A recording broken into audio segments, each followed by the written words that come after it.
महाराष्ट्र की राजनीति में पर्दे के पीछे बिछ रही नई बिसात का विश्लेषण करेंगे। दरअसल बीजेपी और शिवसेना के पुनर्मिलन की अटकलों को अब तक दोनों पार्टियों के नेता हवा देते थे, लेकिन अब खुद मुख्यमंत्री उद्धव ठाकरे के बयान से एक नया सिग्नल मिल गया है। माना यह जा रहा है कि अब खिचड़ी पक चुकी है और जल्दी ही सार्वजनिक रूप से इसे परोसा भी जा सकता है। अगर ऐसा होता है तो फिर सवाल कई हैं और सबसे बड़ा सवाल यह है कि जिस मुद्दे पर बीजेपी और शिवसेना का 30 साल पुराना रिश्ता टूटा, यानी मुख्यमंत्री की कुर्सी, उसे लेकर फॉर्मूला क्या बनेगा और दिल्ली से लेकर महाराष्ट्र तक इसका असर क्या होगा, इसी का विश्लेषण करेगी हमारी ये स्पेशल रिपोर्ट। इनकी युति कुछ पहली नहीं है, पहले भी 25-30 साल इनकी युति रही है और वो युति का फायदा सारी जनताओं को और महाराष्ट्र के विकास के लिए हो सकता है। लेकिन आज के वक्तव्य के बाद अगर कोई इसमें बदलाव होता तो आगे देखेंगे। केंद्रीय रेल राज्य मंत्री राव साहब दानवे जिस बयान और बदलाव का जिक्र कर रहे हैं, वो बयान महाराष्ट्र के मुख्यमंत्री उद्धव ठाकरे का है और जिस बदलाव की संभावना जता रहे हैं, उससे महाराष्ट्र की राजनीति में एक बार फिर यूटर्न आ सकता है, क्योंकि संकेत बीजेपी और शिवसेना के पुनर्मिलन के हैं। ये सुगबुगाहट शुरू हुई है औरंगाबाद में एक कार्यक्रम के दौरान उद्धव ठाकरे के बयान से, जिसमें रेल राज्य मंत्री और महाराष्ट्र से बीजेपी के सांसद राव साहब दानवे भी मौजूद थे। यहां उद्धव ने बिना लाग लपेट के दानवे को भावी सहयोगी कहा। इसके बाद महाराष्ट्र की सियासत में भूचाल आ गया। याच पीठावरती उपस्थित असलेले माझे आजी, माजी आणि एकत्र आले तर भावी सहकारी आणि जमलेल्या माझ्या बांधवांनो, भगिनींनो आणि मातांनो,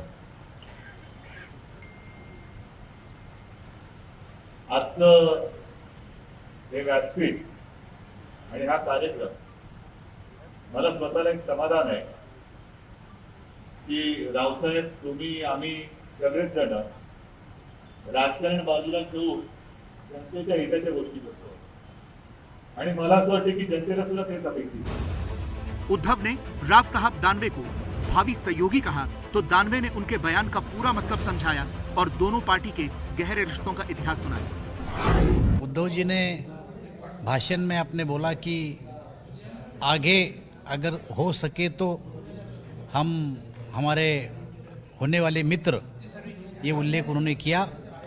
इसका मतलब राजकीय क्षेत्र में अलग अलग तरह से निकाला जा रहा है।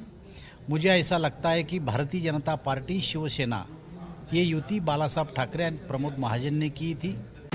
हालांकि बीजेपी और शिवसेना के साथ आने की अटकलें पहले भी लगाई जा चुकी हैं, लेकिन इस बार इशारा उद्धव की ओर से था, इसलिए मामले की गंभीरता बढ़ गई और दोनों ही पार्टी के नेता एक सुर में बोलने लगे। दोनों ही खेमों के बयानों से यही इशारा मिल रहा है कि तैयारी हो चुकी है, बस तारीख का इंतजार है। उनकी बोलने की और उनके कान में कुछ बातें हुई, वो क्या हुई क्या नहीं हुई, ये तो सम्मानीय मुख्यमंत्री महोदय और राव साहब पाटिल दानवे को ही मालूम है। लेकिन एक जो राजकीय भाषा का जो रूप था कि जो नए साथी आएंगे, ऐसे एक संकेत जो दिया है, इनके तरफ देख के दिया है राव साहब दानवे साहब के तरफ, तो अगर ये दोनों एक आए तो राज्य के विकास के लिए केंद्र सरकार की भी मदद मिल सकती है। मुख्यमंत्री जी ने मुझे बम्बई आने का न्योता दिया है और न्योते का कारण था कि मुंबई से नागपुर जाने वाली जो रेल है, उस रेल के लिए मैंने उनको मदद मांगी। उन्होंने बोला कि मैं आपके साथ हूँ, आप कभी भी आओ। अब जाऊंगा तो बुलेट ट्रेन के लिए, लेकिन चर्चा और भी राजनीति की हो सकती है। बीजेपी शिवसेना में ऐसी पॉलिटिकल डायलॉग बाजी इसी साल जुलाई में हुई थी, लेकिन उस वक्त सियासी दांवपेच के सेंट्रल कैरेक्टर में कुछ और चेहरे थे। तब शिवसेना नेता संजय राउत ने कहा था कि बीजेपी के साथ हमारा रिश्ता आमिर खान और किरण राव की तरह है। जवाब में फडणवीस ने भी कहा था कि शिवसेना से उनकी दुश्मनी नहीं है। बीजेपी और शिवसेना के इन बयानों को पैमाने पर देखा जाए तो यही लगता है कि खिचड़ी 2 महीने से पक रही थी। अब उद्धव का बयान इसी कड़ी में अगला कदम है या फिर नए तार छेड़े गए हैं, यह कहना थोड़ा मुश्किल है। लेकिन उद्धव के ताजा बयान पर फडणवीस के जवाब से यही लगता है कि दिल के तार अभी टूटे नहीं हैं। अगर उनको ऐसा लगता है कि इन सहकारियों से मुक्ति मिलनी चाहिए तो मैं ऐसा मानता हूं कि एक प्रकार से एक अच्छा रियलाइजेशन है, क्योंकि जिस प्रकार का भ्रष्टाचार आज इस सरकार के माध्यम से हमको देखने को मिलता है तो शायद कहीं ना कहीं मुख्यमंत्री जी को इसका रियलाइजेशन हुआ होगा। भारतीय जनता पार्टी की भूमिका बहुत स्पष्ट है, हम विरोधी पक्ष में काम कर रहे हैं, हम कोई सत्ता के पीछे दौड़ने वाले लोग नहीं है।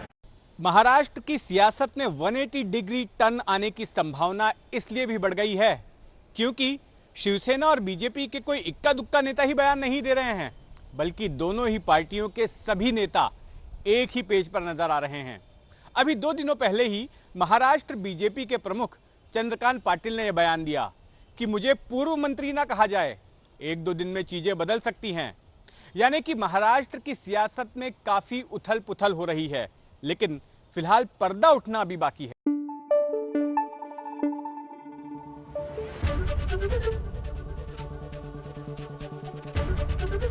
एबीपी न्यूज आपको रखे आगे।